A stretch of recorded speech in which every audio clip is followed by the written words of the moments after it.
Former President Goodluck Ebele Jonathan has revealed how the United States government under Barack Obama collaborated with opposition in the country to force him out of power. Maybe because some Americans had, this group of Americans that predicted that Nigeria was going to disintegrate within that period. So whether people were working to ensure that their prediction manifests, I don't know. But there was a significant show of interest. American Secretary of State? Secretary of State don't visit the country at the eve of elections, traditionally, because they want to keep away, even if they're interested, they don't want to be seen as directly manipulating the electoral process. But before the elections, America, the State House, sent for some, northern governors to have a meeting in the US to discuss the Nigerian election. And of course, Nigerian election, you have North and South divide, Christian-Muslim divide. They invited the northern governors that are Muslims. The Christians were not invited to the US. And the Secretary of State came directly into the country to have various meetings. I don't see as a president of Nigeria for me to engage with America for a fight. It was not going to be necessary. It will affect my citizens and so on. So, but we saw the significant external interest, and you saw what was happening in the country. I wouldn't want to go further than this. Maybe when I publish my biography, I'll go a little more than this. There are certain things that were happening. So, of course, you will know the results long time before it will be announced, even before it will be brought to the center for that. You already know. And that is why these days, even the last election in Ghana, the vice president congratulated Mahama, even before, because you know their results and so on. So he knew where they were going, and I know that the country was tense. I know, maybe because of the statements made by Buhari himself when he said both the baboon and the dog will be soaked in blood. So young people we are kind of mobilized to the level of frenzy to cause maximum violence if people don't get what they want. People were announcing, okay, they will run a parallel government and so on. But those doesn't bother me. But since I was the president of the country, and I also know that even in the Niger Delta, people were also ready to fight back, even though there are not many.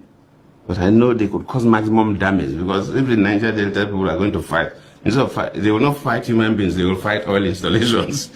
And it will cause maximum damage to the country, which I don't think it was. So from within that period, a lot of things were going through my head. They process so many things per second. And until you are into that kind of a situation, then you know how many things get through your brain every second. And I reflected back. As a president, I worked with a very strong economic team.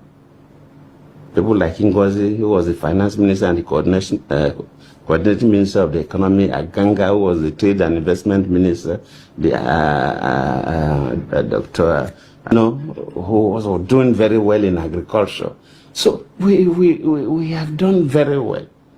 We encourage people to come and invest in the country. And Nigeria was the number one country for foreign direct investment in Africa then. And our economy was.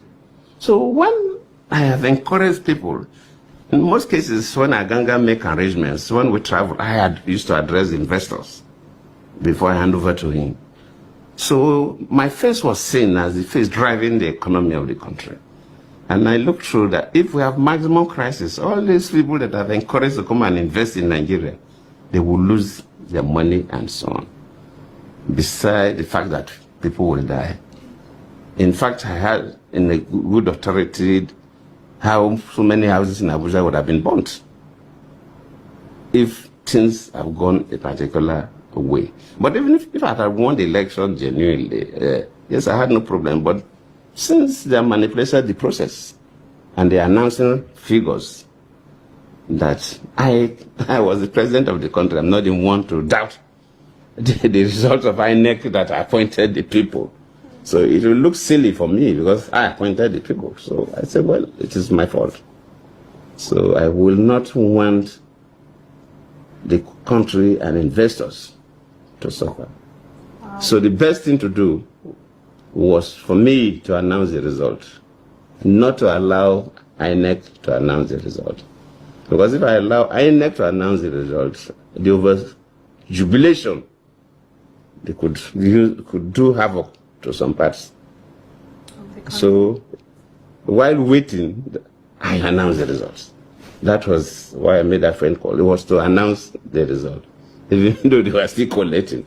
But I said, let me announce the result. And I remember that day in the sitting room, I was there. I know Minister Ngozi was there. Some ministers were there. Some of my aides were there. And people were talking. The waitings are going, the different options. Yes. But I was just listening because as the head of state then, I was more interested in the security of the country. I was not too much interested about the fate of Jonathan after the election. That it didn't bother me that much. But how will Nigeria still be peaceful until the next government take over? So I didn't participate in the conversation that much. But people were saying different things. People were saying different things, but I was listening. Then at the time, I just left them. Then I just moved into my study, which is open to the other part of the city room. I didn't tell anybody. I just stood up one day. Then I called Buhari. So when I came back, they were still talking. Then I said, gentlemen and young ladies, look, it's over. I've congratulated Buhari. Wow. They say, have you congratulated? I said, yes. So the talking should end. So one of my ministers then was there, Chidoka Osita. He was the Minister of Aviation then. And I said, okay, you've congratulated Buhari? I said, yes. So, okay, can I tweet it? I said, okay, go on. And so he was the person who tweeted it. So immediately he tweeted it, it went viral. Wow. Then, of course, so I announced the result. And it was better for me that I took the responsibility of announcing the result to make sure that nobody should do excessive celebration. So that's what happened, my young lady.